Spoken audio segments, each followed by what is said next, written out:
morning, and to our friends joining us abroad, good evening. I'm your host, Christy Eidelhuber. Welcome to Mirage Talks. Today we bring to you a talented woman who wears many hats. She is the founder and VC coach. She's an organizational coach. She is an investor, a speaker, and she's going to touch on the topic, the founder's relationship playbook. What common to your investors, co-founders, team, and life partner? Rotem Kazir, how are you doing today? I'm doing great. Thank you for having me. Excellent. Let's get started. Cool. I'll share my screen with you.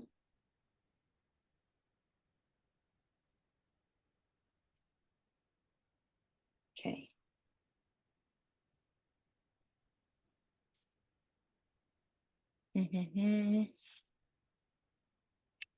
All right. Let me see how I can put it so I can see everyone, well, as many as I can.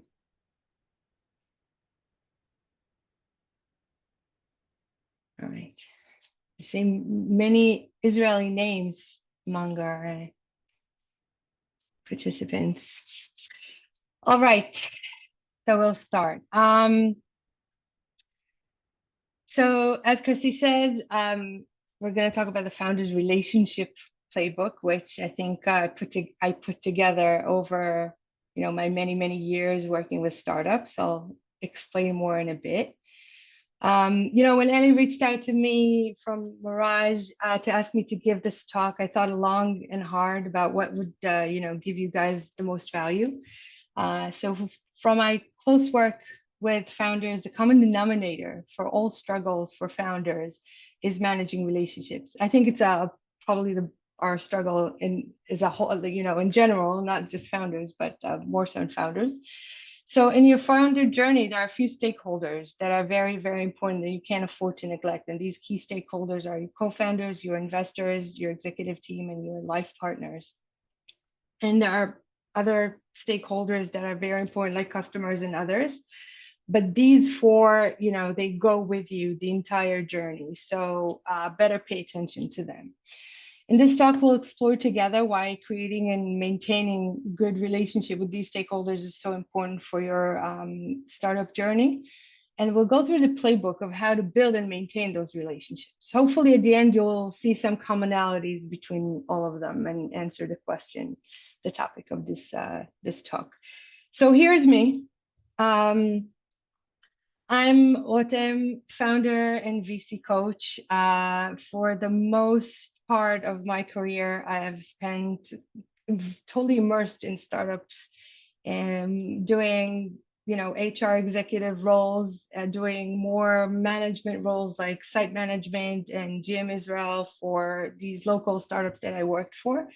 And in between, I used to consult to entrepreneurs and do some HR consulting and general management consulting. And then I kind of crossed the lines to the other side to the VC world.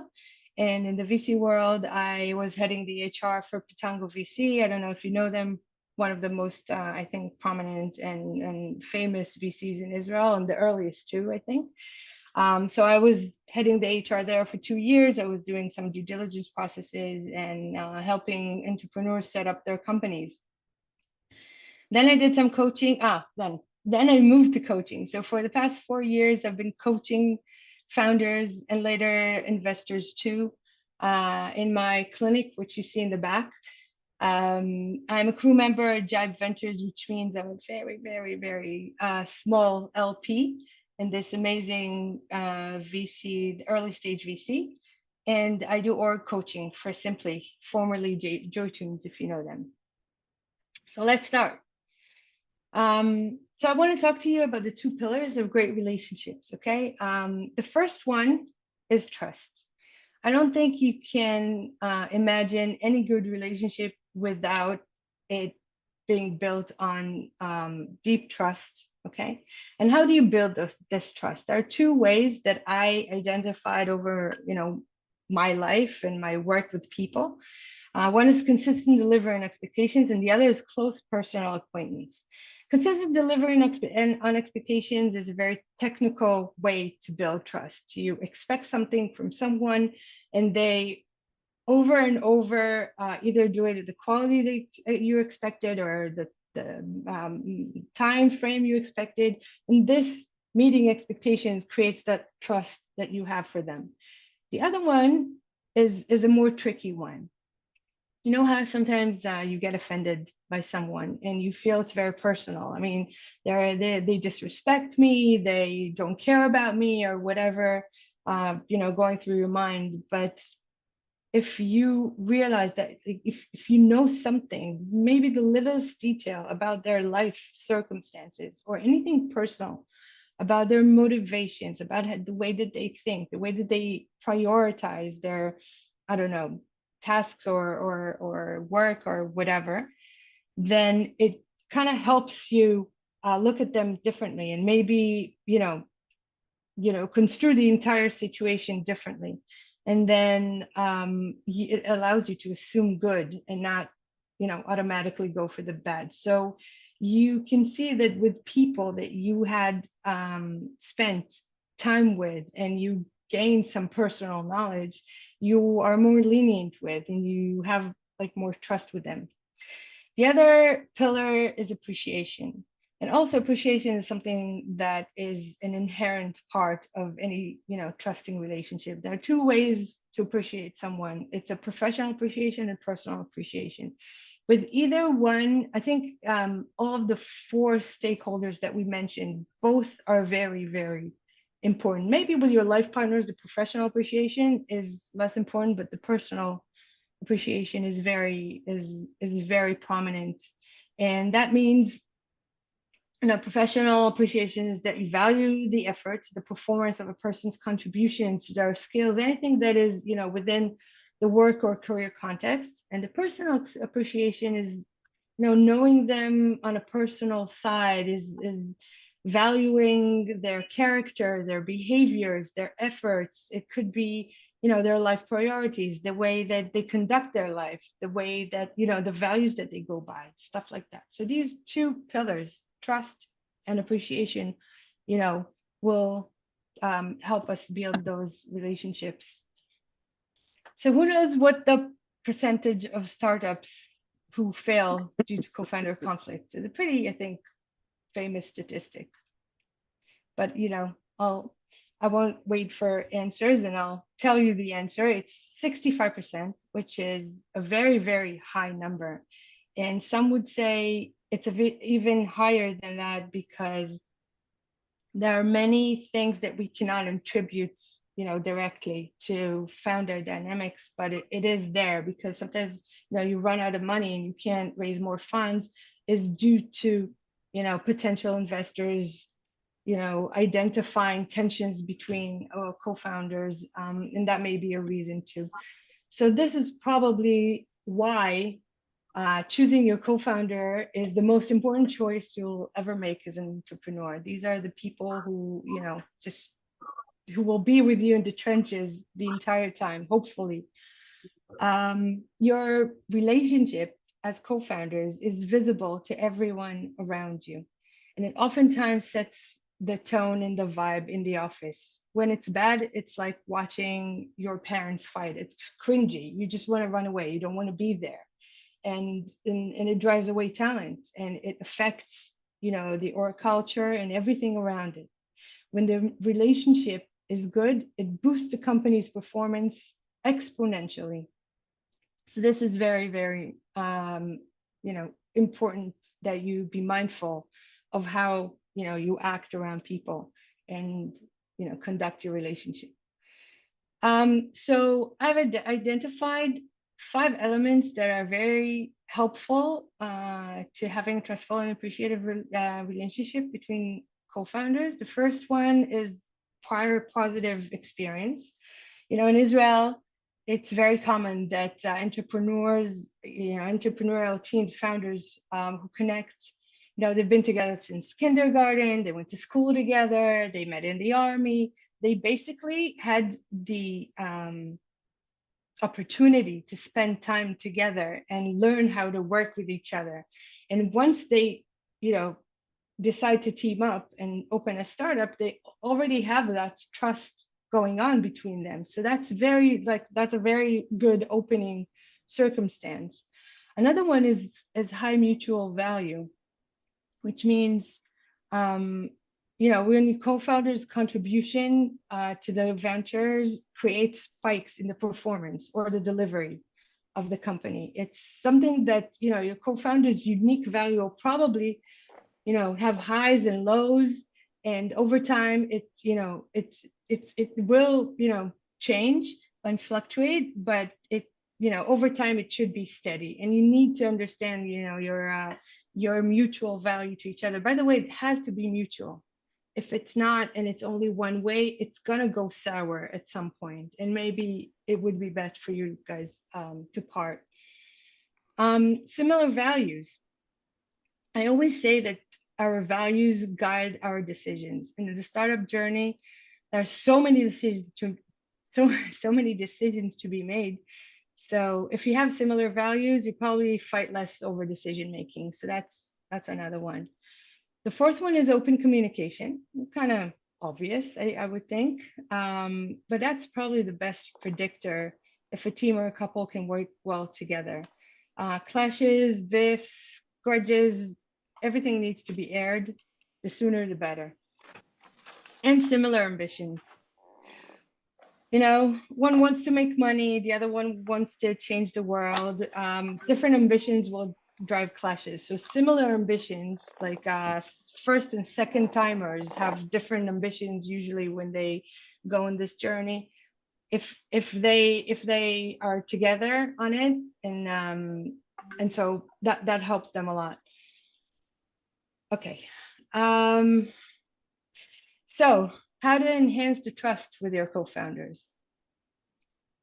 The first thing I would say to the founders that we invested in at Pitango was, what kind of a company do you guys want to build? I would sit with them and kind of makes them think, like, if they want to be remote first or they want to be office first. Are they more comfortable in a flat kind of a company or a hierarchical one? What do they believe in? What are their basic values? That's something, like, setting expectations regarding these things is very, very helpful to kind of smooth out clashes to begin with. The second thing is setting boundaries. Is talking, and that rarely happens. You don't see many founders sitting together, trying to understand how intensive they want to work, what is, their work-life balance boundaries are, what are their life priorities. These are things that need to be set in the beginning, because people, vary in the way that they address these things. And some I don't know, some founders go into this journey thinking they are going to invest everything that they have in every single minute of their day, and they expect the other person to do the same. The other person not necessarily wants to do the same. So talking about this ahead of time could be very helpful for the rest of the journey. Talking about roles and responsibilities. What's on my turf, what's in yours, how do we not step on each other's toes, and make decisions together, yet respect each other's professional expertise or abilities or superpowers. This is something that needs to be discussed. Balancing strengths and weaknesses. I used to host offsites for management teams. And one of the exercises I would give them was to create a slide where it says, these are my superpowers and this is where I need help with. And these things became so helpful in kind of smoothing out clashes and making people communicate better and understanding each other's better zones and weaker zones, and seeing where they can help each other. So talk about that. Decision-making mechanisms. Another one. Who's the decision owner? I mean, we want to decide together, we're partners, but I'm in charge of this and you're in charge of that. What if I don't agree with you? How do we, how do we make a final decision? If do we want to designate someone like a third person who can come in, we can and assist us. So, people usually shy away from conflicts. That's our nature. Hard conversations are called hard for a reason. They are really, really hard. So what happens when certain disagreements turn into big argument, and when we hold our grudges and it blows up, and that's when trust and appreciation need to kick in. So we need to practice and maintain our open communication. Spending time together is probably one of the best ways to do that. Make sure you have weekly one-on-ones. You have beer nights, camping trips. Do whatever that you can in order to spend quality time together and get to know each other personally. It increases trust and communication. It creates fun times to look back to, it just creates an emotional connection that is very useful later when things become hard. Anger management. Anger management refers to my ability to notice when something triggers me. And if my co-founder says something that I don't feel comfortable with, or that, pisses me off, and I lash out and I start, I don't know, yelling or whatever, or I go out and slam the door, our awareness as to how do we react to things becomes very, very apparent in these. If we are aware, we can work with it. If we're not aware, very, very hard. So talking about this ahead of time. Rules for fighting, not obvious at all. I mean, how do we resolve conflicts constructively? How do we identify the root causes of conflict? How do we set strategies for de-escalation? How do we maintain a respectful disagreement? This is like the very, very cornerstone of fighting well. And this is something that, co-founders need to learn how to do to fight well. And the last one is support systems. Being a founder is a very, very lonely job. You need to hold it up for everyone, and sometimes you go through the roller coaster and you're in your low, and you want to have like I always call it my personal cabinet of people that I take advice from. And the support systems is knowing who do we go to when we need help with something. Who do we address? It could be someone that we both know and trust. It could be, it could be someone professional, like a coach, like a couples therapy, like anything professional that can help us get through the clash that we are in. But these support systems are very important to set in the beginning. Our second stakeholder, investors, very, very, very crucial one. It's probably the second most important people choice that you make, choosing your investors. Startup world relies heavily on trust. Investors need to trust your vision and capabilities in order to hand over their money. Hopefully you've chosen your investors well, and you can see more to them, than an ATM. And if you have and your investors are with you, they should provide you with experience in a wide, relevant network, source for good advice. In Israel, there's this debate between founders, like entrepreneurs, that in the beginning, you should always take an Israeli investor because they're very familiar with what you're going through. They're familiar with, your surroundings and, what ecosystem you're building your startup in, especially now when everything's happening here in Israel. And they usually, you relate better to them. And it's something very tricky because you, on the one hand, want all the global network that international investors can provide, and on the other hand, you want something maybe more cozy, more intimate. So that's just a general thing that goes around. Um, so what is it, why should you invest in their trust? Future funding, I think it's the most obvious reason. Investors who trust you and believe in your vision are most likely to back you up again in the future in funding rounds. Valuable guidance is another thing that you can get from them. Experience, and that's very important because you don't always, sometimes you want a strategic investor on your board, but they're not always very familiar with what you're doing or how startups work because they're part of big corporates. So that could get tricky, but you want them to be able to give you advice or be some kind of a sounding board, and have honest feedback with them. Network expansion. Investors often have extensive networks, and if they like you and feel comfortable with you and they trust you, they'll be happy to introduce you to other people like in their network, and this could be very, very helpful. This could be potential customers, partners, talent, anything that you can get from them. And if they like you, they will be willing to make those introductions and open doors that otherwise might not be open for you. Advocacy and support. It's funny, trustworthy investors become champions of your company.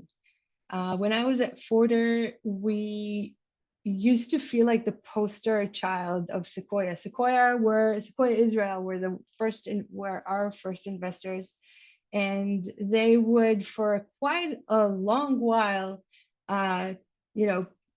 introduce us to strategic investors and strategic partners who came to Israel. They would talk about us in the media and in shows. And, it wouldn't have happened if Forder's CEO didn't have such a very close relationship with the Sequoia investor. And that's something you want to know, you want to, be able to capitalize on. And that's why the close relationship pays off many times. So smoother collaboration, building trust pays off on board meetings. You should know that. Board meetings are quite harsh usually. People come with a lot of ego, and you need to manage that. And when you have your investors on your side, as many as you can, it allows a smoother collaboration within the board meeting. It make hard decisions. It makes it easier to deliver changes that are going on in the company to the board. And having a good relationship with your investor reduces stress and security, surprisingly. Yuval Ariav is the founder and investor general partner at Symbol VC, and he says that when your investor becomes another fire you need to put out as a founder, then there's a problem, and that's something you don't want. Having your investors on your side is very, very can lighten up the stress, and it reduces the loneliness that you're experiencing anyway. That's something to look for. So how do you enhance the trust with your investors? The tragedy of it is that your investors don't know the company as well as you do. Oftentimes there are even conflicting interests. There's speed of growth, hiring executives, firing executives, your exit strategy. You have a lot of issues that you don't see eye to eye on. One of the things that I learned is that your investors are people too, and they are too under pressure to look good, within their fund or meet goals. And they have power dynamics within the board. Basically, they want to know that they've made a good investment decision. So that's what happens in the board. Hopefully, you made a good impression on them during the DD process, and now it's time to nurture that relationship.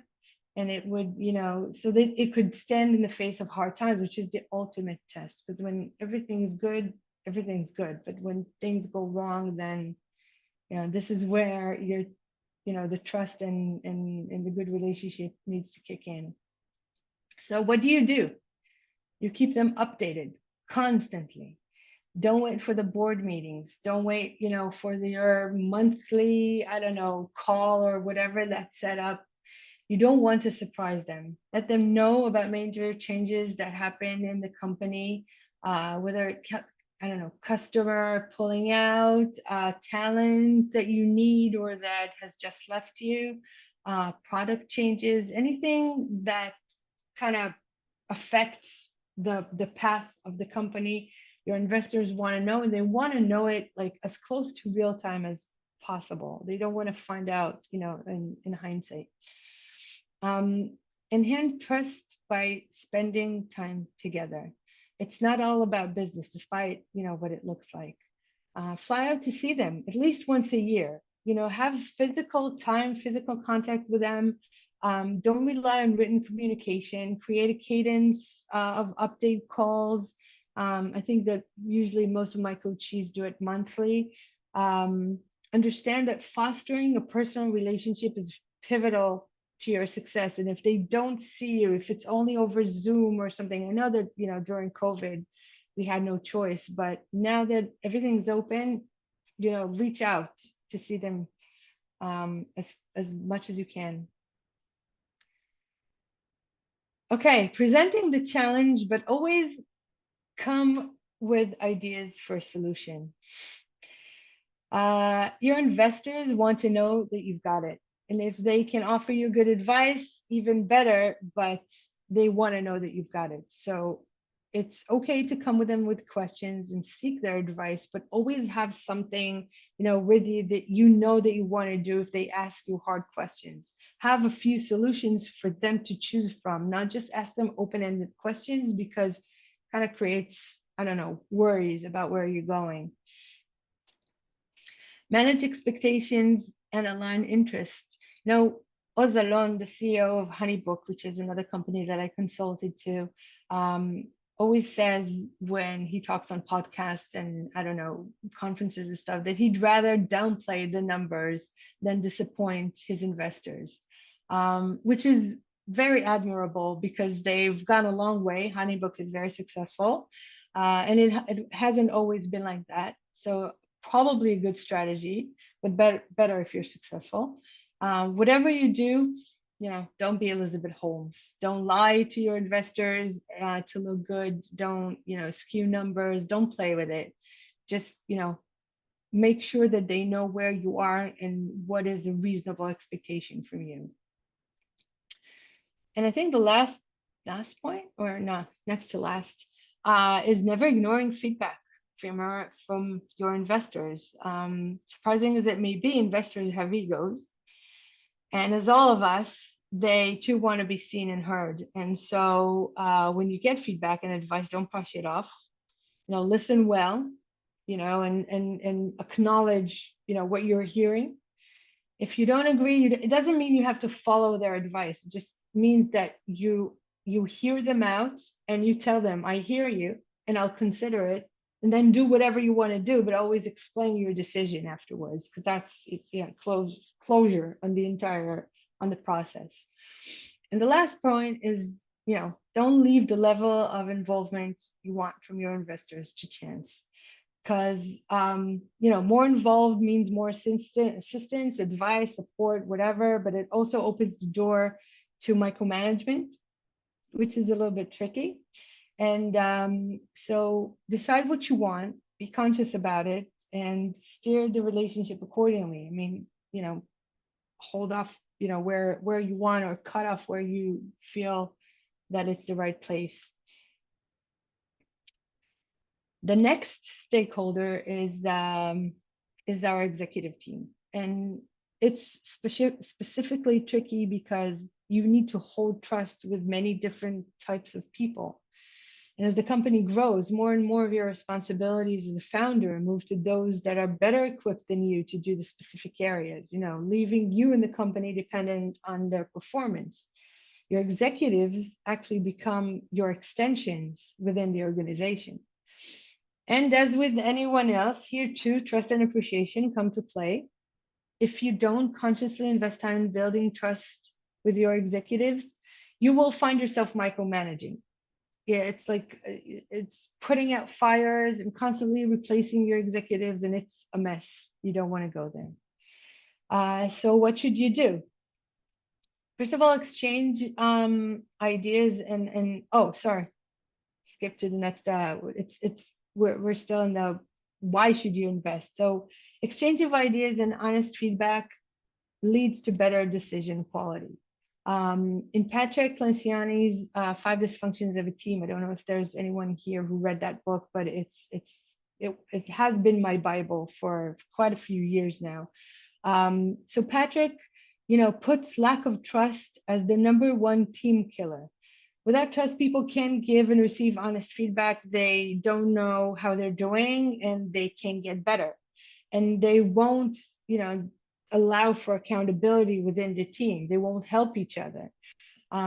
So they'll be busy focusing on appearances rather than delivery. So trust is the very base of teamwork. Open communication leads to alignment and vision, goals, and challenges. It's hard enough of a job keeping everyone aligned on these three, but it's even harder when there's no trust. So trust allows people to ask tough questions and challenge you, even if they feel they don't fully understand the mission or the company, or where the company is heading. If they don't, then all you get is chaos. So you want them to be able to ask those tough questions. You want them to feel comfortable, writing to you or pulling you aside and asking you, and be accessible. Empowerment leads to faster decision making. When you trust your executives, you just let them do their job, and they can make decisions and move on and deliver more. Performance is better that way. Attracting and retaining talent, that goes without saying. I think everybody wants to work for a company whose leadership is cohesive and trustful. When it isn't, you just start seeing people leaving or being fired. When the tenures are too short, that's like a warning sign. You won't get talented people on executive teams that are constantly changing. I think the most important, I don't know why I put it last, but I think one of the most important things that you gain by having trust with your executive team is resilience during challenges. In her book, the three-time Israeli female entrepreneur Iris Shore describes how how in the turmoil of putting her company for sale, she relied heavily on her executive team. They were a source of strength to her and optimism, and allowed her to survive months and months of late night presentations and pitches and disappointments and frustration. She tells all about it in her book. And when they finally succeeded, it was a shared victory. She actually described how, she attributed much of the success to the executive team, which, means that she was very successful in holding them, very close and trusting with her. So how do you do it? How do you enhance this trust with your executive team? I think one of the first things that I look at when I work with founders is how they behave and how they show up with their people. Demonstrating integrity and authenticity, and leading by example is many times, is demonstrated by showing vulnerability, sharing challenges, and how you overcome them. Again, Ozaron from Honeybook, I love quoting him. He's such a great guy. Shared on stage, we just had a conference 2 weeks ago that I hosted a panel, and he shared on stage how he often needs to overcome his imposter syndrome, feeling inadequate for the job every time the company reaches a new level. And I must say that approach gains him a lot of trust with everyone around him, and especially within the company. They have one of the best, I think, org cultures that I've seen from all the companies that I worked with. Next thing is ask for honest feedback. listen carefully, share what you plan to do with it, show them how you expect them to receive feedback. If you can handle it, don't expect them to handle it. uh, One of my coaches is a CEO of a company of about 150 people, and he came to me one day asking, he said, well, I wonder, nobody gives me any feedback. And I asked him, why do you think is that? And he said they might be afraid of, how I'll react. Maybe they're afraid I'll retaliate in any way or something. And so I urged him to go and ask for feedback. And we actually put together a template for that feedback from a few executives. And he was so surprised to see, what's there. And some of the feedback that he got wasn't easy, but he knew that they were looking to see, how he's reacting to their feedback. And the way that he behaved was, he tried to do it as good as he could, was how he expects them to behave to feedback. So setting this as a standard, and leading by example is very important. And being able to give each other open feedback is super, super helpful. Being honest and upfront with your team. You can't trust someone who is kind of, blurring the facts, or saying stuff that is not real, or maybe making things look too pretty. So, being honest is, you need to share information openly and include both successes and challenges, and admit mistakes sometimes. Taking your one-on-one seriously. This is one of the things that managers, not only founders, usually neglect. Okay, we tend to not give too much, importance to these meetings. And I usually urge, my coaches to never skip one-on-one with anyone. Okay, make sure that you hold them, and when you do, you allow time for personal check-in. Ask how you can help them be better. Something, learn something personal about them. That enhances the trust. And conflict, we leaders are expected to make bold decisions, so when leaders avoid making those tough decisions, they kick the bucket, or they try to, I don't know, maybe delay the decision or just not address it. It creates a lot of frustration and takes away from the trust. So, make the decisions and share what led you to it. In one of the conferences that I went to a few years ago, I met Didier Elzinga, who's the CEO of CultureAmp. I don't know if you're familiar with the company. It's a big HR company, global, Australian one originally. And Didier was amazing in how he shared vulnerably on stage that most of the work that he does as a CEO, he needs to make hard decisions that either way leave blood on his hands. And that was, the exact quote. And that's something that founders are often faced with and are not very good at. So, make the decision, cut to the chase, and move on. All right. And now we reach life partners. Life partners is like, I usually, I'm talking so much that it's hard. It was hard for me to even try to explain why we need this, because most of it is so obvious. Okay, we need our partners to support us and be our emotional outlets. They can be our, our I don't know, our junk bag or whatever. So we need to be able to bring him into our life, even if they don't experience the everyday startup life on the one hand, and then also understand that they don't want to be involved in everything. So it's kind of tricky holding that, specific balance. Entrepreneurship can be very isolating and very stressful, but your partner can be your confidant and someone you can vent with, or celebrate with, and rely on for emotional support. They can be your sounding board and provide feedback. They help you with your work-life balance. Entrepreneurs work around the clock, so a supportive partner can keep you in check with your life priorities, taking breaks when needed and demonstrating self-care when needed. Flexibility and understanding is something that we don't get from a lot of people around us. Most of the time, people just expect things from us. And the entrepreneurial journey requires so many sacrifices, which in turn requires a lot of, understanding from our partners. So when you get stuck in the office for long hours, or you're wiped out after a tough week and have no energy to go out, or, the stress when something goes wrong, and it often does, you need someone, to understand that and to allow you to just be with it and let it go over time.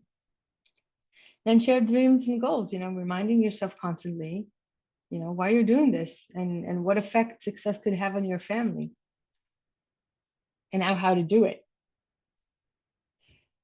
So managing expectations is, I think, the one most important way to build that trust and have that person aligned with you.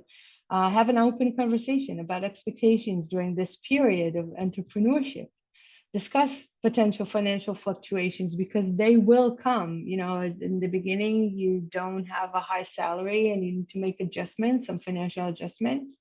You need to work long hours, what it means emotionally to go through this venture. Work together to create a plan to accommodate all those needs. And then open communication, it's probably your responsibility to make time for regular conversations. Share your anxieties, celebrate victories, openly discuss challenges that you're facing with the business. Listen carefully to your partner's concerns and frustrations. Be there, just be present with them. That's super, super important. Otherwise, it would be very hard. Be careful, as I said before, not to dump everything on them, or you lose them, because it's very hard to just get it all the time. Prioritize quality time. As I said, schedule dedicated date nights, unplugged evenings together. There's gonna be, these are long years that you're gonna be in this venture, hopefully, if it's successful, and you need to make this, this time together to have a cadence and follow it. And show appreciation. It's not only you that's growing and that needs the support, you have a partner. And if you ignore that, it creates a lot of bad blood and frustration. So during those times, express your gratitude towards your, partner support, big or small. Take on family house chores. Just tell them that you love them, that you appreciate their, their being there, and taking all that shit. Excuse my language. If things go sour, because sometimes they do, and I know many founders who admitted they went through very harsh divorces.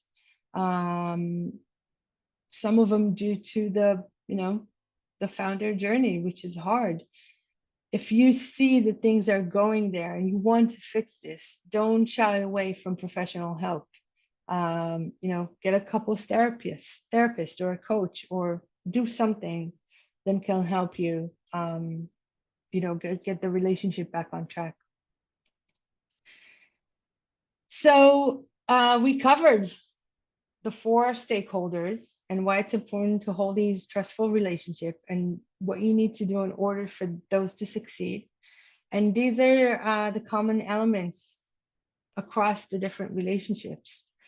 I hold a lot of importance to the way people, show up to different, challenges that they face.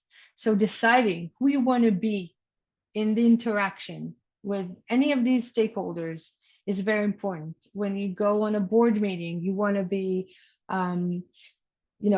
very together and assertive and in charge and knowing and everything. So you need to prepare to be that way. When you're with your partner, you can allow yourself to be more vulnerable. When you're with your co-founder, be honest. Just decide ahead of time before every interaction what you want to, who you want to be there, how you want people to see you, how you want to show up. And all the rest, listening carefully and actively. Listening actively is actually something that we don't always do. We hear, we don't always listen. So listening actively is listening and then asking questions about what you just heard, showing empathy, showing curiosity. That's something that automatically pulls the other person towards you and creates that trust. Um, Keeping your promises, of course, very obvious, and asking for feedback, as I said, because we can't grow if we don't know what we don't know and where we can improve. So these are very important common elements. Time for questions. Wow, I spoke so much. Anyone has any questions?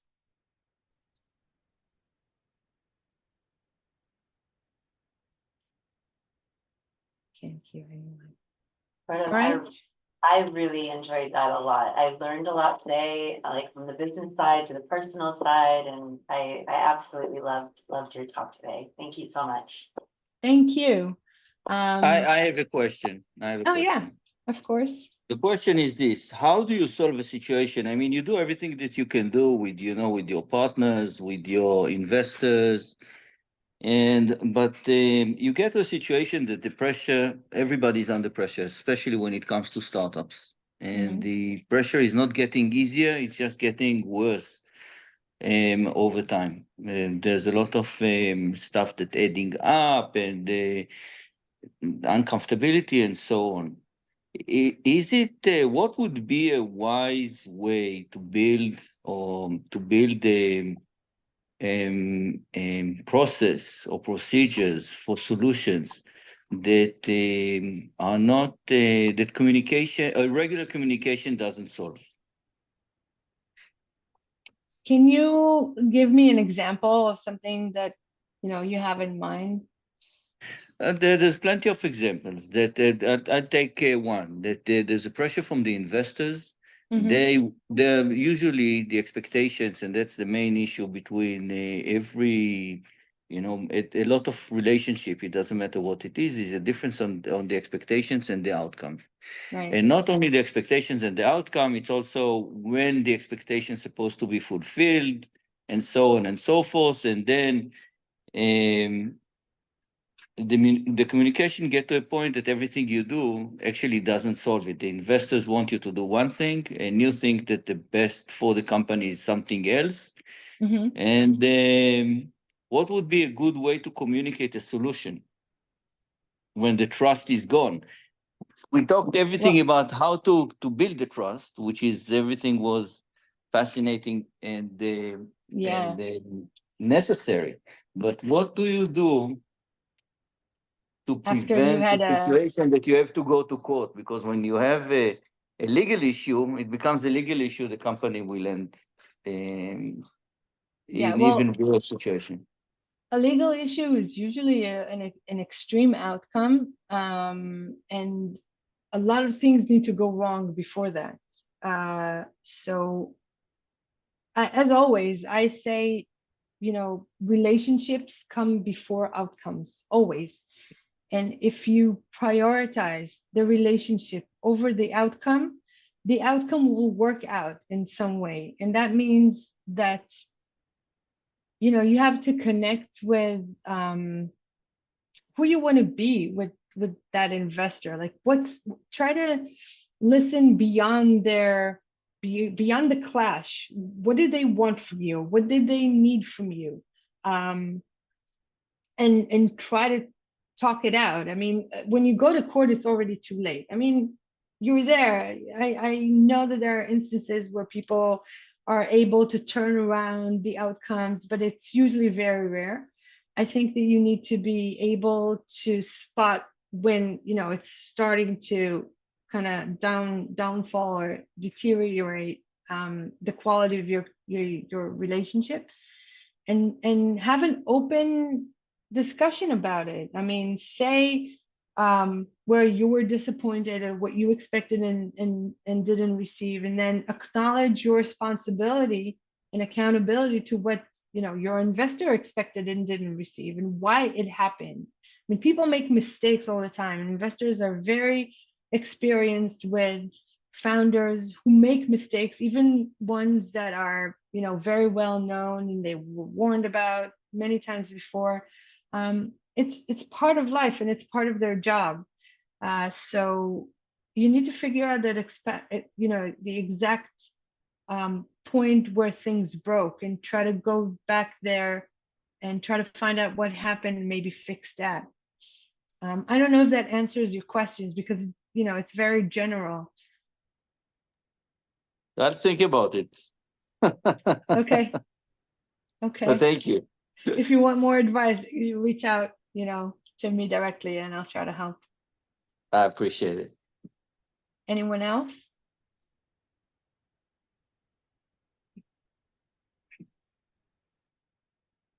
Before we close, any final comments?